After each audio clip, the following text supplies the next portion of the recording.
Welcome to the Collective Genius Podcast, the show for real estate investors who are looking to scale.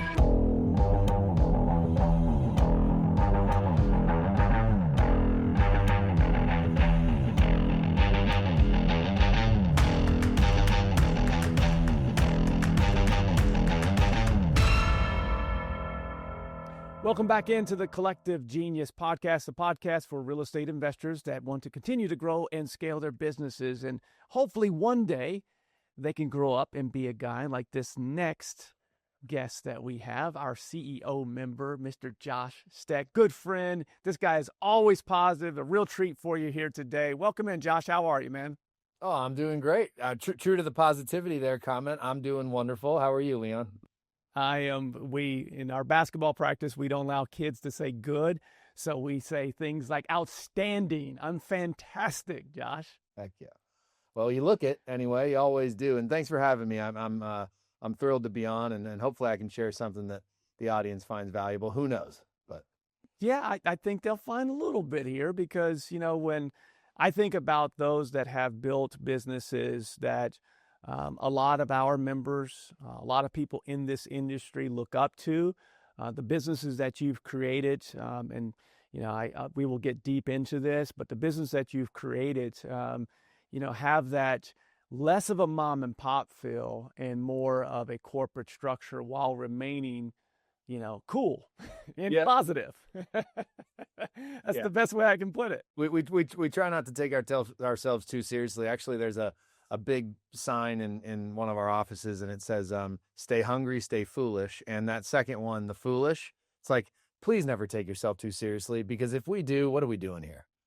Oh man, I'm so glad to hear that. After that, someone that's been as long as I did in corporate America, we lost our foolishness. We lost our ability to be creative because you were just so stuck in this box of can't do this, can't do that. And I love hearing that. And it's no surprise to me knowing you, you know, that positive energy. And hey, it's hard to be creative when you're just, you know, stuck in this box and angry all the time. Yeah, impossible.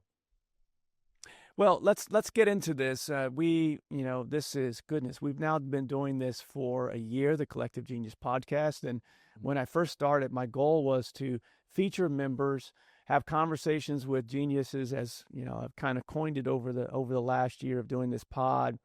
And, you know, people are interested in learning the journey of entrepreneurs in this space, but especially Collective Genius members, because, you know, we like to say that these are the nation's elite real estate investors. And you have a unique story and association with the Collective Genius. Yeah.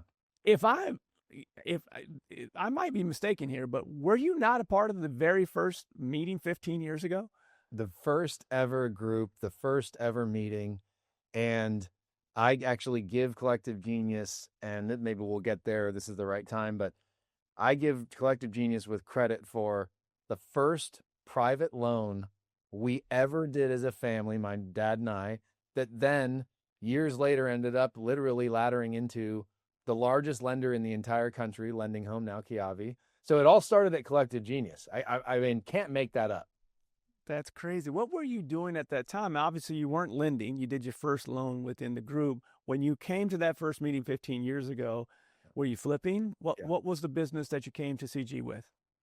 We were flipping, my dad and I, which, given kind of my educational background, was a little bit of a different, you know, profession. I went to Stanford undergrad. I then went to grad school at Stanford. I studied the housing crisis. And so typically, you know, somebody in my position would have probably gone into banking or consulting or private equity, right? And, you know, I'd been brought up in an entrepreneur's household, and I was taught, if you're ever trading hours for dollars, you know, you're doing something wrong. You're selling yourself short. And so I've just never been that type of guy. I never wanted a job. I wanted a business. And so one thing led to another, and the first thing I did after school was started fixing and flipping houses in Las Vegas. So when we came to Collective Genius, my dad and I, we were business partners. We were flippers, and at the time, there was a moratorium on foreclosures that was put in place by the city of Las Vegas over the holidays, where banks couldn't foreclose to kick people out of the holidays. Obviously well-intentioned, but what it meant for a business like mine was I couldn't buy inventory from the bank steps anymore, or courthouse steps rather. I couldn't buy. So we were selling inventory, piling up money, and we didn't know what to do with it. So we come to a collective genius meeting and we raise our hand and say, hey, our biggest need right now is deploying money. We can't flip in Vegas. Who's got deals? We got money. It ended up being a guy named Mike out of Boston, first loan ever, and we never looked back. Oh. Did that start, this first loan saying, hey, we need to be doing more of that instead of flipping? Totally. I mean, and I was trying to think back in preparation for this, how was it that abrupt? Was it like an epiphany, an aha, never mind, no more flipping, all lending? It probably wasn't, but it was close to that, because what we realized was, wow, we had a bit of a superpower at that point for raising money, given a bit of my network and my dad's network and his background. And so operating a flip business didn't feel like our leverage. Raising money felt like our leverage. And we realized, wow, we can go do more of that, find other people who are much better operators as us, and 1 + 1 = 3. So I do remember we quickly went to fundraising mode because we were like, we can put more money to work quickly. So I do think it was a quick switch. I mean, we went from 220 flips in about a 2.5 year period to then just over 1,000 loans in the next 3 years, just very quickly. Yeah. Well, and at that time, really institutional lenders in this space, I may be wrong, but I don't think many of them existed. Most of this was hard money, regional or local hard money lenders, right? Oh, yeah. Yes. And fast forward a couple years into our private lending as a family, which was purpose-built investments. And I'm given the opportunity to start my first venture capital backed company with some friends called Lending Home. And I bring that up now because when we were doing the competitive analysis, who are the players we're going to be competing with as we try to go big in this space, there were two. And so now we're talking 2013. There were two, Anchor and Genesis, if I remember correctly. And neither of them had more than 1% of the national market share. So you talk about, sort of an entrepreneur's dream is a highly fragmented market. There was no more fragmented market that I'd ever seen than that.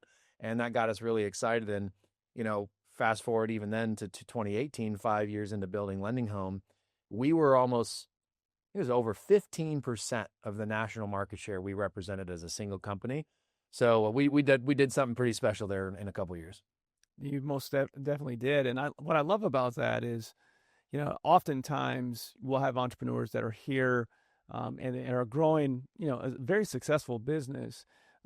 And they see opportunities in the marketplace. Specifically, I see a lot of service providers, right? They go into SaaS or services that are marketing based because they go, the market, no one dominates this space. And it's really cool to see how this real estate investing in general, there's so many different ways to make money. And I'm seeing it more and more today where people are still keeping their investing businesses, but also see the opportunity that, there's certain segments of this business that are just not ran efficiently and dominating any one of those spaces of marketing, lending, what have you. Lending now, that has blown up significantly. I do want to continue on that, but I want to go back real quick because I don't want to gloss over this. You said something earlier that I thought was fantastic. And as a father, I heard you say that and I go, man, I've got to make sure that I have more influence with my kids. Regardless, they're going to be successful regardless. But I love what you said about your dad. Now, you go to Stanford, undergrad and grad school, economics background, plus a bunch of other stuff that you did there. You knew because your father's influence that you wanted to own a business. Obviously, going to Stanford, studying economics, like you said, you probably would have, typically gone to work in private equity or what have you. Did you know what you were going to go to Stanford for? Or you just said, I'll figure out whatever the business is, I'll figure it out once I'm done? Yeah, for sure. No idea going into it really, even necessarily what I was going to study. Interestingly, I guess maybe for me only, but I ended up double majoring in economics and Spanish. And I say that because the only thing I knew going into college was that I loved language, believe it or not, which now I use it day to day for different reasons, but not for business application. But I did know that. I didn't know the first thing about necessarily what I wanted to do when I got out.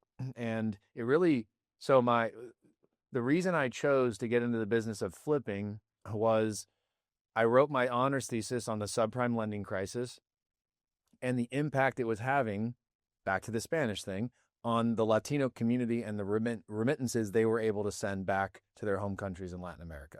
So again, my interest was like, I really enjoy Latin America and culture and all the vibe, and I wanted to study that, but I also needed a practical thing like economics. But I was doing my honors thesis just looking at the impact of the crisis on the Latino, because they'd been able to get mortgages for the first time, a lot of them, right? Through like, ITIN numbers and things that they never could have done before.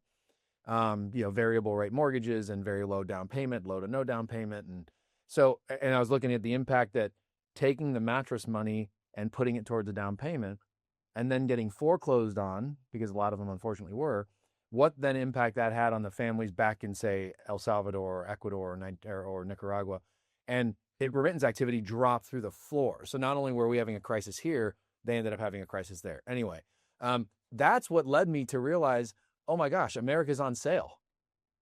Like it was this this housing crisis thesis that I did that was like, oh my gosh, okay, well, that's terrible for these people. And certainly there were some things I did to try to help. But more than anything, it's shown a light on this amazing investing opportunity. You could buy a home for less than you could build it right back then. And that was the second time in the history of the housing market that you could buy a home for less than replacement cost.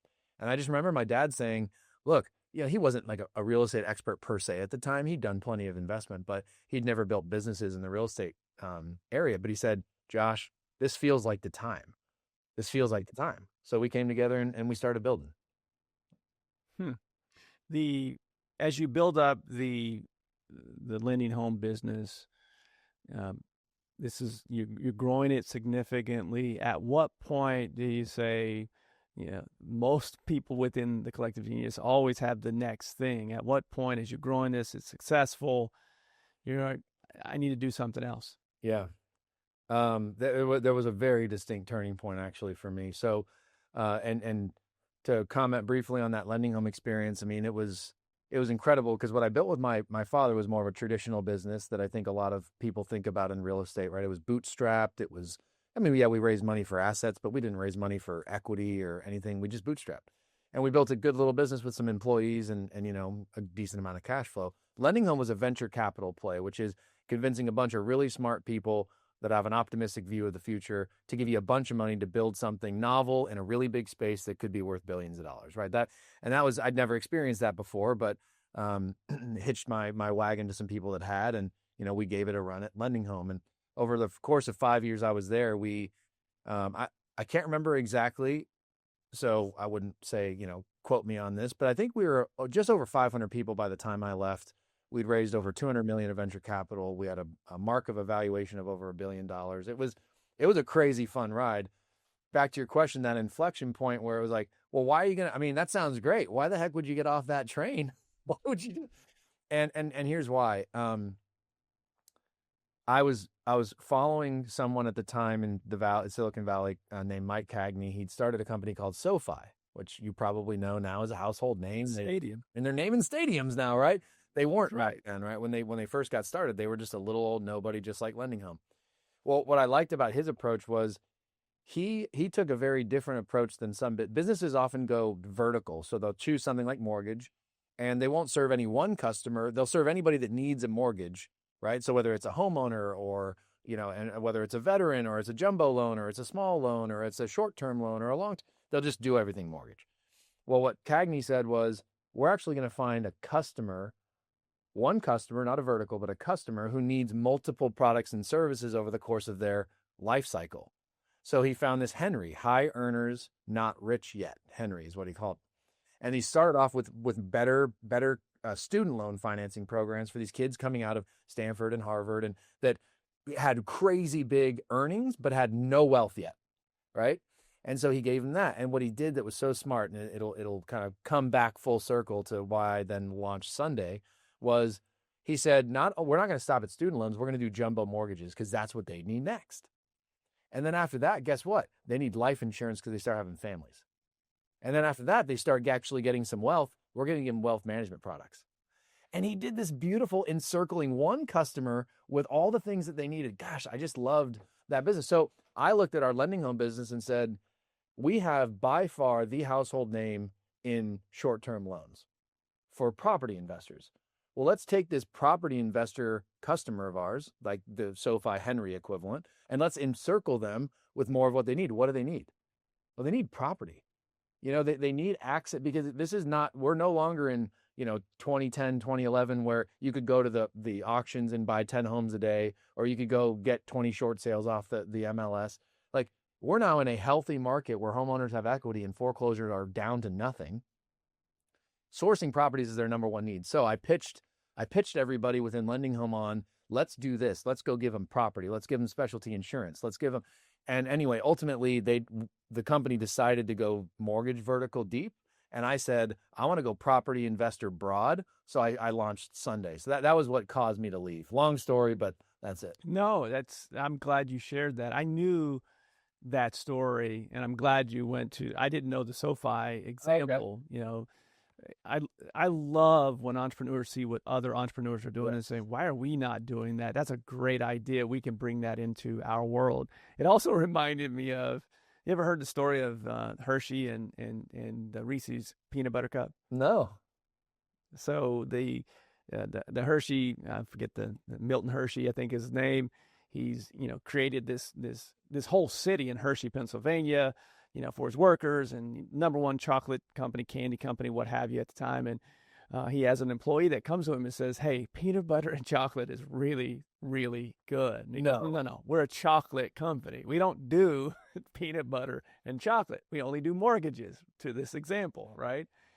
And that guy said, all right, I'll just go out and do it on my own.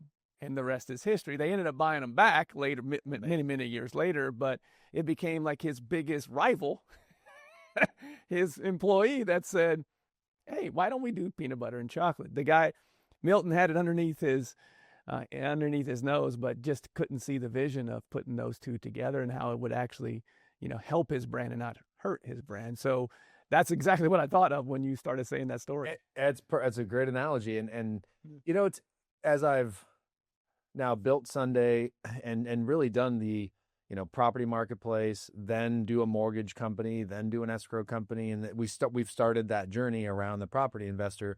I will say there is a lot of wisdom to the, focused Hershey thing, the focused Lending Home thing.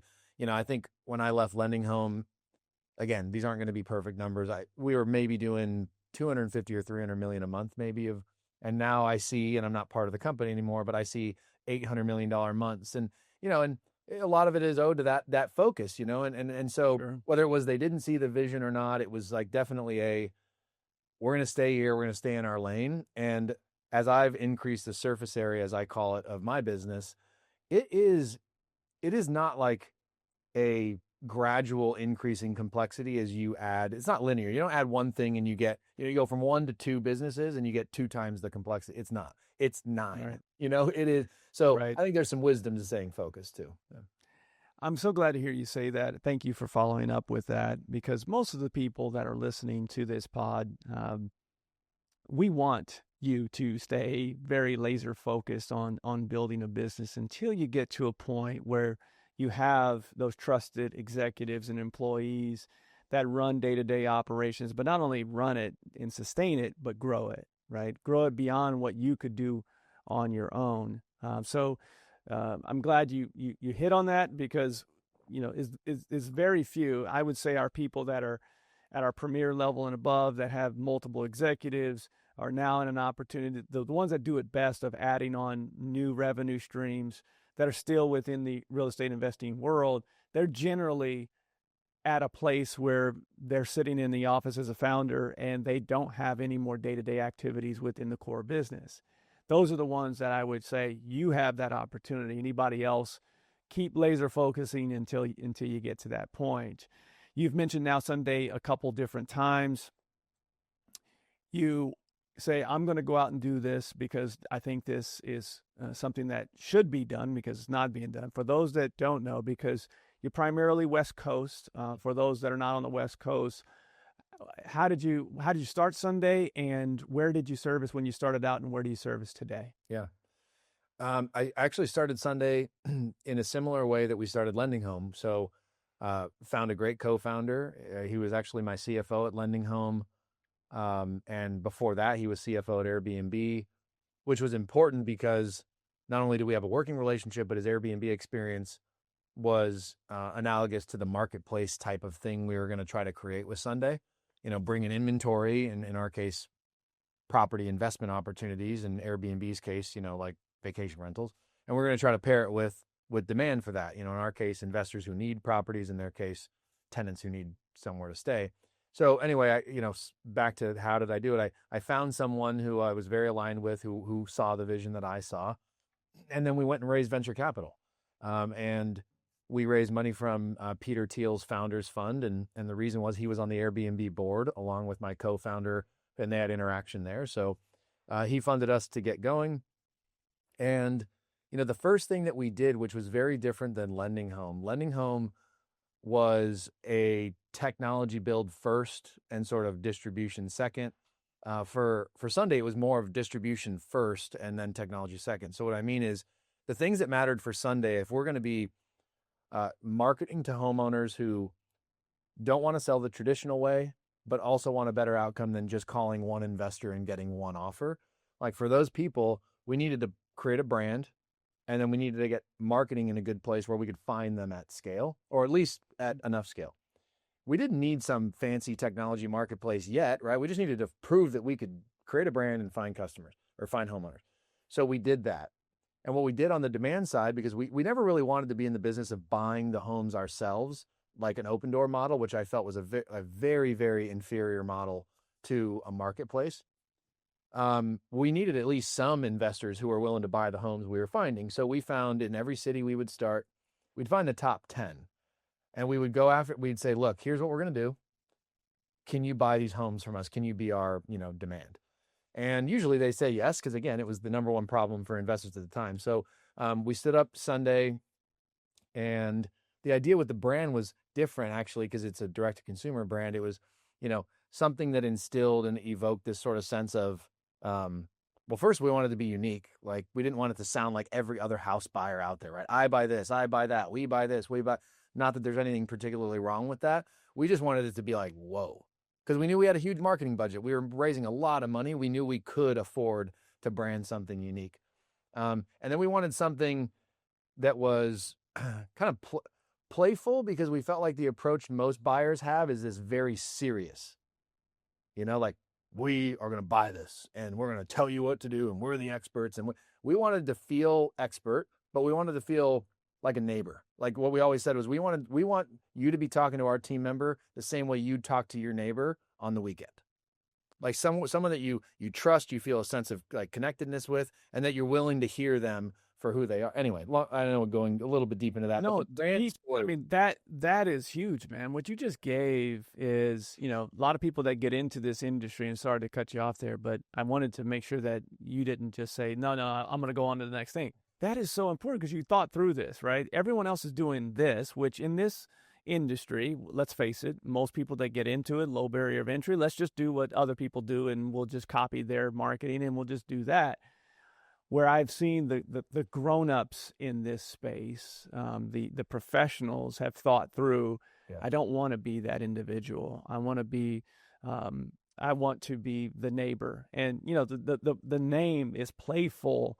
I think of a Sunday, I think of, fun time, smile on your face, eating a Sunday. Exactly. I know that's not how you originally came up with the name, but it's spelled like, it sounds like, I'm having some ice cream. Right. So much. Let's have some ice cream and I can sell you my house. Yes. So much came together with the name, not to dwell too much on this, but it was like, Sunday is the day of rest. It's the day of faith. It's the day of real estate, right? It's like when you go out and tour homes is on Sunday, and it was just, right. But we realized that Sunday with a Y, there was a lot of complications to how we would potentially scale and protect that. So, it ended up being just this really funny happenstance where we said Sunday with an E, and then lo and behold, the domain was available. I mean, it was owned by somebody, but they were selling it. And this is a little known fact. You will never guess. Maybe I've told you this before. Do you know how much we bought the domain Sunday.com for? I don't, but I did know the story that you only went that route because it was available and it was a suggestion by whatever GoDaddy or whatever you were using. It was but I don't know how much you paid. Yeah, $15,000, which is a lot of money, but is not It in the is. scheme of one word domain. So we got Right. just everything, but back to that, everything just felt good about it. So, but that was, we got it off the ground with some venture capital, really good early employees. So, a lot of the people that I had come to trust a lot, who built a lot of my divisions at Sunday or at Lending Home, actually did come over early days of Sunday. And that's pretty typical of, you build these businesses and either people are going to identify as, I'm an entrepreneur, and we had a lot of people eject from Lending Home, and we've had a lot eject from Sunday and start their own businesses. And that's also cool to see. But also what's common is, when somebody decides to go move on and do their own business, that there are some people they've met, within Lending Home or Sunday that come out and do it with them. And that was with Sunday. There were a handful of us that came over from Lending Home to do it. So early team members that I knew and trusted, a co-founder that I knew, venture capital, and then we got going on brand and marketing, and the rest is history. I mean, it's been a wild ride. Now we have the tech marketplace we always wanted, where, as an investor, you can go on, bid on our inventory. There's really cool auction features like auto bid and things like that. The sellers themselves actually have their own portal where they can kind of see what's going on with their listing. And it's been a fun thing to build. You are based in San Diego. Sunday is in which markets?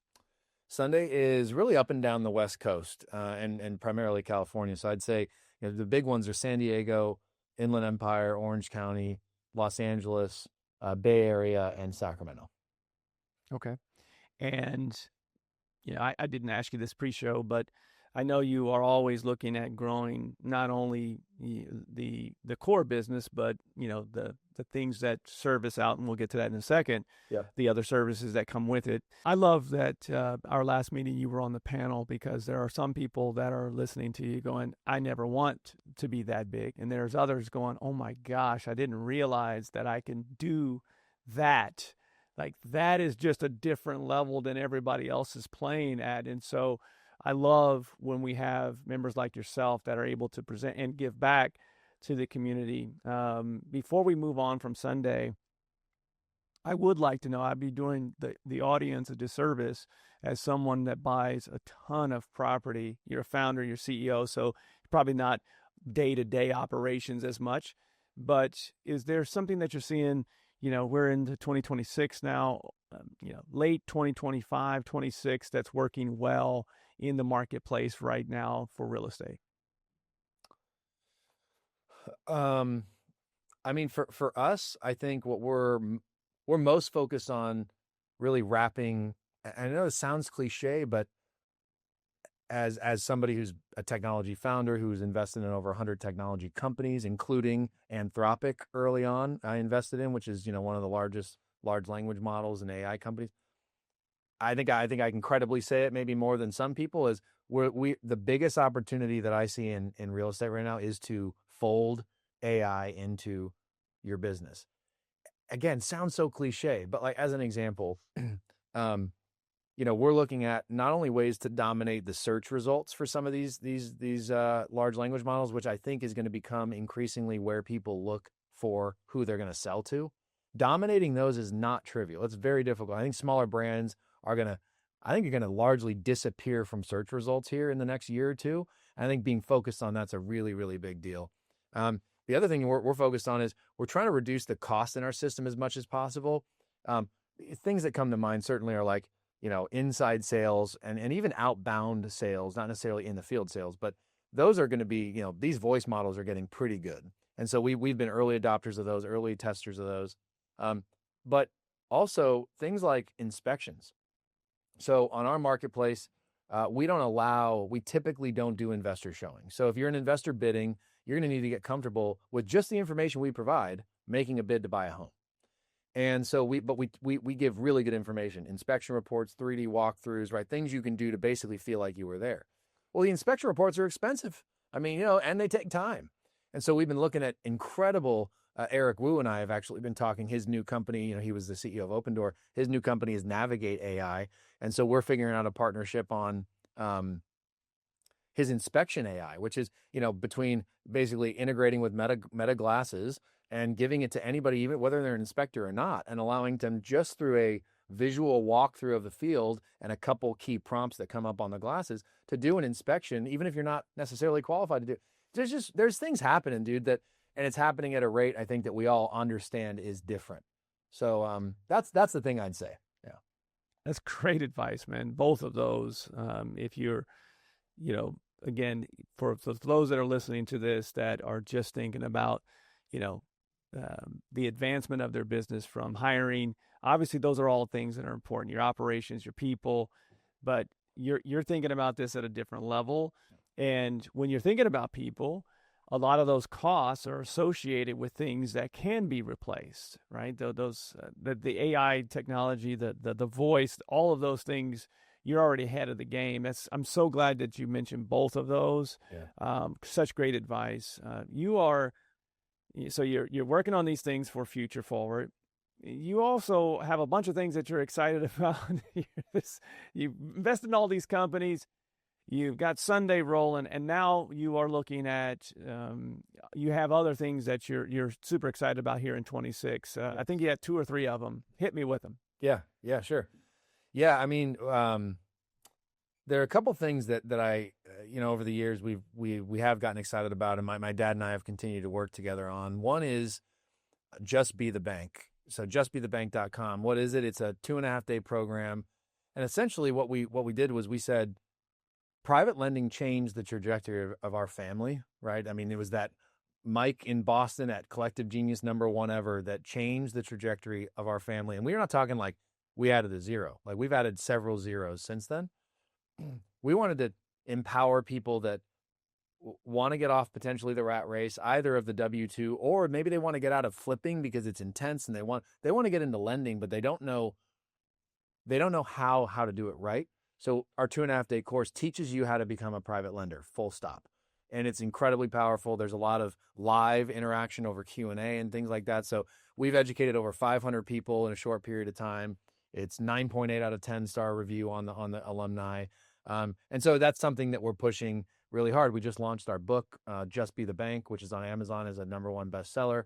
So I'd love for anybody listening that's interested in either going from 0 to 1 as a private lender, or even that 1 to 10. If you're doing a few deals a year as a lender, but you want to do it a little bit bigger, but definitely a little bit more protected, like our course is for you. So that's one of them, Leon, that I want to make sure I mention. The second thing that I focus a lot on is, my dad and I run a group called Access Insiders. Access is it's an investment club, essentially. Like it's an alternative investment club for people that are interested in, real estate, private lending investments. But what we've really started doing in a big way is venture capital. It's early stage companies, entrepreneurs like myself that are at the very beginning of their journey with a new company that need early capital. We've now done that. We've invested in over 100 companies out of funds that we've created with our investment club. So that's a really we've had home runs like Anthropic, like Scribe, these companies that we've invested in, some of them as early as, a $10-15 million valuation that have gone into the billions. I mean, you can do the math. The numbers become, you turn $100,000 into many, many, many, many times that. And that's really exciting, just because it keeps me on edge too. It keeps me like on the cutting edge of what's going on out there. If I'm having to invest in it, I'm having to evaluate it. I kind of get to see it early on. So yeah, those are some of the other things we're up to in 26. It's this maturation of, I love to find deals. Oh, and now I love to find people to invest in for their properties. Oh, now I want to find businesses. This is just this continued maturation of learning and growing with investment strategies. I love every bit of that. And I also love the Just Be the Bank. We'll make sure that all of this gets in the show notes. I do know this, that I think I'm glad that you reminded me of that, because there's been a couple of members recently that have reached out and have said, hey, who can I connect with? I want to start, doing more lending. This I'd love to get your opinion on this. You don't hold any doors at Sunday, correct? We hold a few, but most of what we do is just third-party matchmaking. Okay, so no portfolio from the standpoint, relatively no portfolio for Sunday. Yeah, not a big one, right? Okay, all right. So the reason I ask that is because the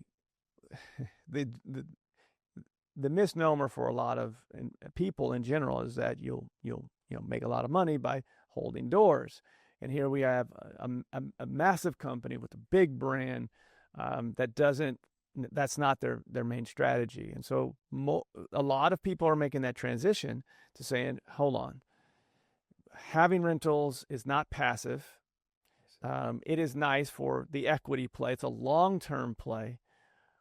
But when I have liquid cash because I'm growing a business, instead of investing in assets, this lending piece of it sounds a lot, I won't say easier, but sounds better. It goes hand in hand. What's your feeling? I mean, obviously you're lending. You've always been on that side prior to, since coming into CG very early on. What's your take on that? Yeah, I think so. I think if there's a continuum of sort of effort to return, and kind of a natural progression, I think it's fixing and flipping is often something people get into initially to become an investor and generate some cash. I think the first step towards more passivity or a more passive approach is rentals, which though you still have to find them and underwrite them and finance them and turn them and maintain them. And right, I mean, as you mentioned, it's not to make it sound like it's more than it is. I mean, it is more passive than flipping, but it is not passive. And then I think you go further then to the passive end of the spectrum, and lending is much more than that. Entirely that? No. Maybe investing in a lending fund is about as passive as you could get in real estate. But I mean, you still have to find the borrowers and, but you can find one borrower and do 100 loans, right? You can find 10 borrowers and do 1,000. Like it is very scalable from an acquisition sense. And then the underwriting there's a lot lower bar than on either of those first two things because you can afford to be somewhat wrong because you're very well protected. You don't have you have a lower, threshold for exposure. And then the checks just come in, you pay a servicer and they make sure that the borrowers are paying. Where it potentially gets a little bit more involved would be on takeover, foreclosure, risk mitigation. I mean, just personally, our portfolio, that's been less than 1%. And I think most institutional portfolios, even those that have gone securitization so that it's public information, their foreclosure rates are less than 1%. So So that piece that I think sometimes scares people about, I don't want to lend because I might have to take over. You can make more money in that case. That is true. But also it just doesn't really happen. Great advice. And obviously if those that are considering it, they have a resource now. The best way for them, Josh, to any of the audience to reach out to you for, you mentioned Sunday and partnering in new markets, Just Be the Bank, the venture capital, the investment in a business. What's the easiest way for people to find you? Yeah, that would be, so if you're interested in flying the Sunday banner in your market, just reach out to me, josh@sunday.com. That's Sunday with an E. And if you're interested in learning more about Just Be the Bank, we set up a little resource center that has some really cool information. It's justbethebank.com/collective genius. So that's just specifically for listeners of this podcast. We got some really good products and stuff on there that you can check out. Awesome. Anything else you're excited about before we get out of here that you're smiling about from ear to ear? Because I know you got something else in the works. Not on the business side. I'm sure there is something, but no, more on the personal side. Yeah, just and we talk about this a lot, you and I and Jason. It's family. It's the thing that really matters. I think the thing we're all trying to solve for, but don't quite know how to perfectly. So I think trying to be a better partner and a better father and all that this year is a big focus for me. Good. So yeah, that's probably what we go like thinking about this weekend and this baseball tournament for my 9-year-old. That's the thing that makes me smile the most. Yeah, I got one of those as well, but it's a basketball tournament starting tomorrow afternoon. So I'm with you on that. It's amazing, what happens when you get these grays on the side or grays in the chin, as you mentioned before. There's this transition of, hopefully you grinded. I don't like using that word, but you're laser focused on the struggle of creating in the 20s and 30s, and hopefully in your 40s and 50s, you get that opportunity to really be involved in both business as well as family. So I'm happy for you, man. You are always a positive individual and I enjoy our conversations, learn something new every single time we talk, and just appreciate you being a part of the pod and appreciate your friendship as well, my friend. Yeah. Well, likewise. Thank you and Jason, and for everyone that's behind the scenes at Collective Genius. It's, in my experience now, having been part of the first meeting and then now the most recent one, it's running smoother and better and bigger than ever before. So I'm proud to be, part of the group. Oh man, much appreciated. Likewise, my friend. And guys, obviously, you heard this great interview with Josh. And again, thank you for your time. I know you're a busy person. If you want to be in that room, the easiest way to do that is check out our website, explorecg.com. There you'll find all the information you need, whether it's at the CEO level where Josh is. Even though you might not be eligible for that room, you can still be in the Collective Genius, one of our other tiers, as long as you're a full-time real estate investor and you're someone that cares about others and giving back value to the community while receiving more than you could ever handle. So again, that website is explorecg.com. Josh has given you a ton of resources here. We'll make sure all of those are in the show notes. Josh, thanks again, my friend. Thank you, the audience, for listening to the Collective Genius podcast. We will see you next week. New episodes every week. To learn more, visit explorecg.com, where real estate investors come to scale.